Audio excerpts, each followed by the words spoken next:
রাজ্যে গত বেশ কিছুদিন ধরে তীব্র সংকট দেখা দেয় পেট্রোল ও ডিজেলের।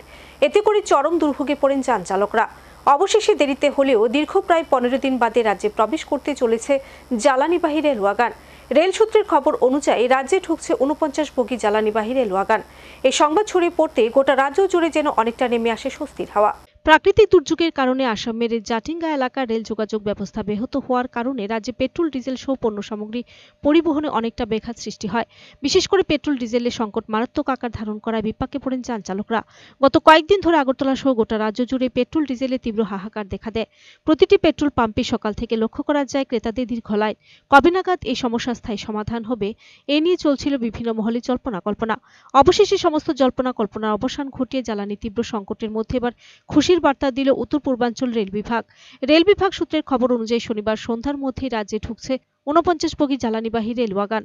এদিন সকালে এই জ্বালানিবাহী ওয়াগন আসামের ডিমা হাসাও জেলা পার করেছে বলে খবর। এই অঞ্চলে অতিবৃষ্টির কারণে রেল লাইন বিপর্যস্ত ছিল। 15 দিন বাদে পরীক্ষামূলকভাবে জ্বালানিবাহী ওয়াগন আসামের এই রাস্তা ধরে রাজ্যের উদ্দেশ্যে রওনা দেয়।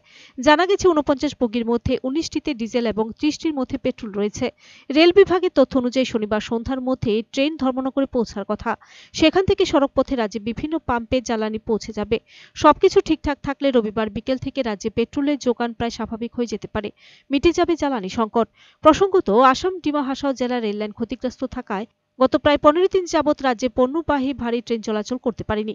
বিশেষত জ্বালানিবাহী ওয়াগন রাজ্যে ঢুকতে পারেনি বলে পেট্রোল এবং ডিজেলের তীব্র সংকট দেখা দেয়। সংকট মেটাতে কেন্দ্রীয় রেল মন্ত্রকে চিঠি দিয়েছিলেন রাজ্যের মুখ্যমন্ত্রী অধ্যাপক ডক্টর মানিক সাহা। মুখ্যমন্ত্রী চিঠি পাওয়ার পর কেন্দ্রীয় রেল মন্ত্রক তড়িঘড়ি রাজ্যে পণ্যবাহী রেল ওয়াগন চলাচল স্বাভাবিক করার উদ্যোগ নেয়। সেই তৎপরতা রেললাইন সারাইয়ের পর পরীক্ষামূলকভাবে জ্বালানিবাহী ওয়াগন রাজ্যে ঢুকছে। সবকিছু ঠিক থাকলে রবিবার বিকেল থেকে পরিস্থিতি অনেকটা স্বাভাবিক হয়ে যাবে বলে দাবি খাদ্য দপ্তরের। আর তার দিকেই যেন এখন তাকে রাজ্যে যান চালকরা। Video report search India.